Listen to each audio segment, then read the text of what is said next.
because I want it to get going a little bit first. Is it rolling? Yes. All right, take it away, Catherine. Okay. 30% of people would rather clean a bathroom than do mathematics. 17% have a hard time splitting the bill, estimating distance, calculating tax, or figuring out how much to save for retirement. 29% of people admit to not being good at math, but 93% of the people believe that having good math skills is essential to having a successful life. I'm Katherine, and I read the book What's Math Got to Do with It by Joe Bowler, and it led me to pose this question: what in the world is diversity in math? Jo Bowler got her bachelor's degree from Liverpool University and her master's and PhD in mathematics education from King's College London University.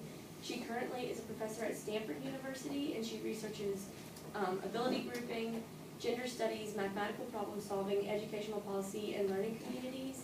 Right now, her big thing is studying how online classes affect students retaining their knowledge.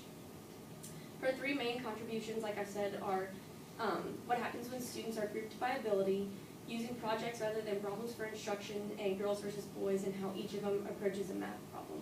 But overall, her consistent theme is to try to get people excited for math and to enjoy it versus how we've traditionally been taught.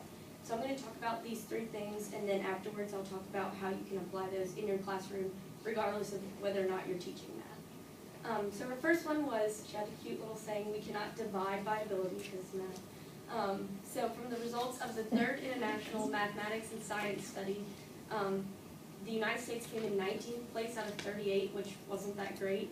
And she researched and found out that that was because we practice ability grouping, which is where you separate kids who succeed in a subject and the kids who don't succeed as well, and the different levels of retaining information.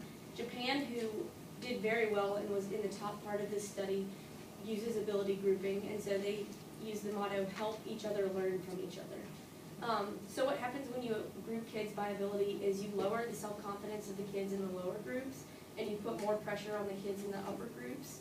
You also don't give them as challenging of problems, which keeps them kind of in the lower groups versus giving the ones in the higher groups more challenging problems so they can keep growing. And also, it gives them fewer opportunities later in life. So what she defines as borderline casualties are students who miss the mark by 1 or 2 points. So one test on one given day, missing by 1 or 2 points, can limit the opportunities that students have later on in life. So basically, if you give them students more challenging work, they get higher results, which might be strange.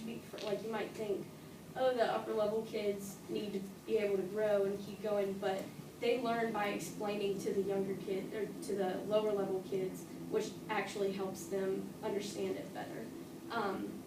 One of my students that I tutored back in high school in the 8th grade, I was helping them figure out fractions and how to round fractions, and I don't know if the student was nervous because it was one of the first couple times that we worked together, but I was like, okay, what number is bigger, 2 or 3? And the student couldn't answer me, and the student was in the 6th grade, which was insane to me. One of the first times I decided I wanted to be a teacher. So if you don't put that student with other higher level students, they'll still be stuck in the same cycle of not knowing what to answer when you ask which number is bigger. The next thing that she talks about is paying the price for sugar and spice. That was the name of her chapter. She mentions how girls are more concerned with why things work and how things work together, and how understanding the problem is the most important part of problem solving, but whereas boys just want to get the formula, get the right answer, and know how to do the problem. In 2010, 42% of math majors and 41% of students pursuing a master's degree were women. In 1989, whenever men did better than women, there was a headline that ran that said, numbers don't lie, men do better than women, but in 2000s, when women began to achieve higher grades, there was no headline. That's according to Jo Bowler. I don't know if I agree with her on this, because I'm also a math major. I'm double majoring in education and math. And there are plenty of students, like male students in my class, who are concerned with the why and the how. And there are also a lot of females that I know that just want to get through the answers and learn how to do that. So I think that she may be trying to blame it on how people work when I think it might just be a failure of teaching math overall in America. And then the next thing that she talks about is having a communicative approach to math. So this is where students talk to each other and there's a lot of interaction. So a traditional classroom is drill and kill, no talking, just repetitive problems, passive learning. And the example that she gives problems that don't occur in the real world. The problem in the book said, a pizza is divided into fifths for 5 friends at a party. If 3 people eat their slices and then 4 more friends come, how should you divide the remaining pieces into fractions? Well, if you were at a real party in the real world, you would either order more pizza or just people wouldn't eat them. So that's not helpful for students to figure out how to divide the last 4 or 3 pieces into enough for everybody.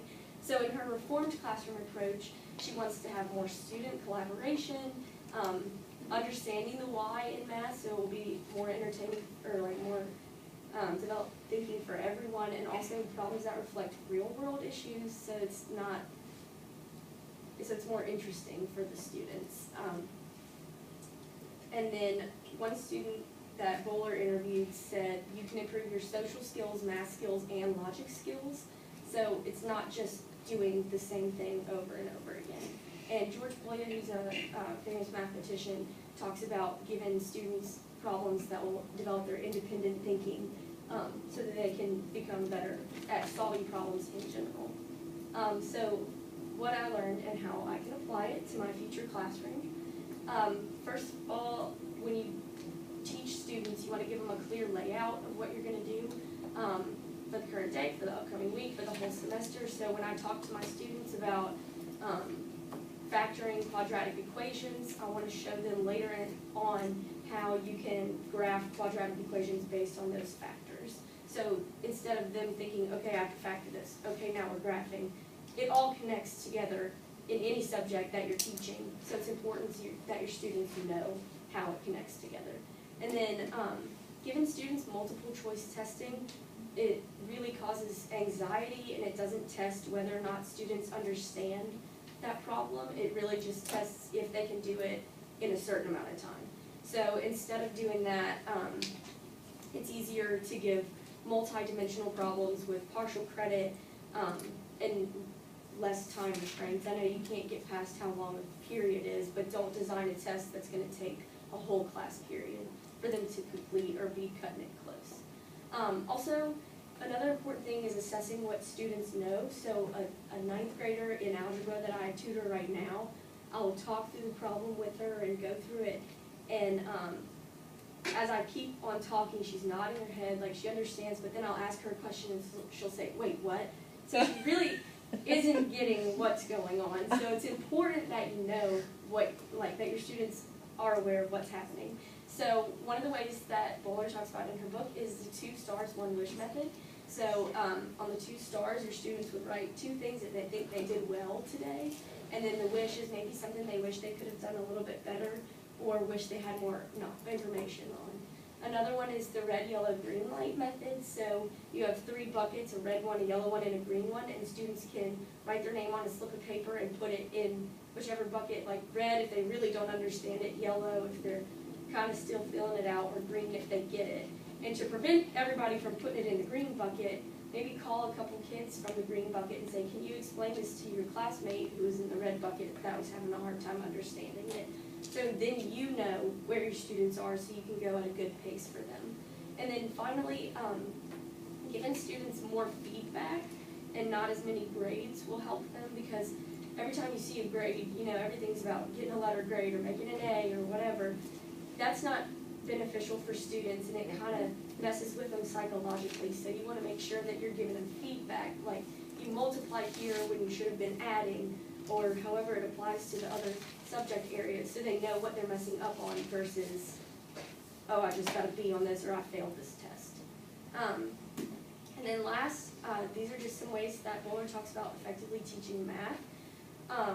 She talks about using building blocks and manipulatives so students can visualize the problems that they're doing, because when you just have a worksheet with the same old black and white set of equations on there, that's not interesting for students, and that's why most students don't enjoy math.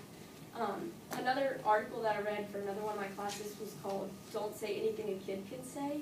It's kind of explanatory. The author talks about using questions, well-developed questions, to help kids get the answer they want to get to.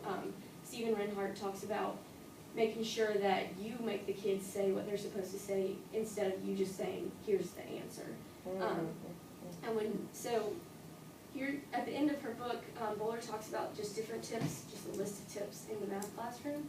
And some of them sound kind of weird at first, but after I explain them, hopefully they make a little more sense. So don't tell children they're smart. Because when you tell a child you're smart, if they mess up later on, they're like, "Oh, I'm not smart, I can't do this," and it just kind of implodes on them. So maybe say, "You're doing well at learning this," or something like that. But if you say you're smart, later on, if they can't get something, they'll think, "I'm not smart." Another one is don't share stories of failure or dislike. I don't plan on talking about my dislike for math because I'm going to be a math teacher, but if other teachers or the parents are like, "Oh, I hated math," that'll make the student less likely. They'll think, "Oh, well, I really don't need to learn this," so they won't keep pushing through the problem. And then also, if you compliment students for mistakes, they'll realize that it's okay to make mistakes, and they'll realize that that's the best place to learn from. That's the best thing to learn from, are mistakes.